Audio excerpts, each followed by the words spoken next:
जिवंत असणाऱ्या व्यक्तीला सुद्धा मी जिवंत आहे याचा दाखला घ्यावा लागतो।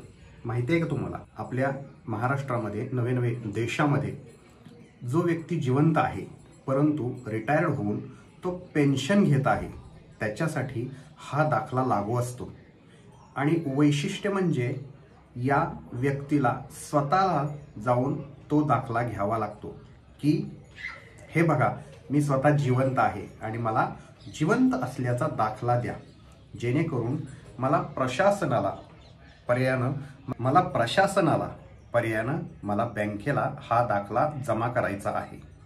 कारण माझी जी पेन्शन आहे ती बँकेमध्ये जमा होते आणि बँकेच्या अधिकाऱ्यांना माहीत नसतं की आपण ही रक्कम ज्याला अदा करतोय तो व्यक्ती खरंच पेन्शन धारक आहे का।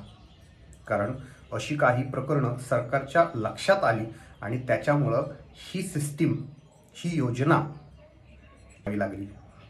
काही लोक चुका करतात आणि त्याचं प्रायश्चित्त मात्र दुसऱ्या सर्वांना भोगावं लागतं।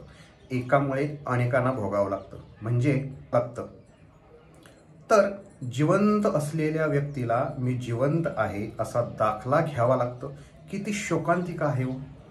म्हणजे समाजामध्ये कितीतरी वाईट गोष्टी आहेत हे आपल्याला याच्यावरून दिसून येतं। या दाखल्याला हयातीचा दाखला असे म्हणतात। आणि पेन्शन धारकांनो, तुम्ही जर दाखला देत असाल असंच तर कमेंट बॉक्समध्ये तुमचं शहर मला कमेंट करून सांगा। आणि जर पेन्शन धारकांचे नातेवाईक हा व्हिडिओ बघत असतील तर कृपया त्यांनी सुद्धा कमेंट करून सांगू शकता की माझ्या आजोबांना, माझ्या चुलत्यांना हा दाखला मी स्वतः मिळवून दिला आहे। मग मला सांगा, हयातीचा दाखला म्हणजे स्वतः जिवंत असल्याचा दाखला घेणे।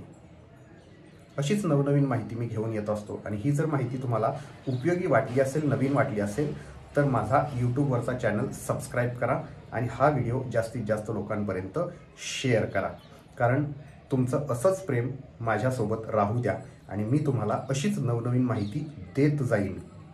तुम्ही व्हिडिओ बघता परंतु चॅनल सबस्क्राईब करत नाही।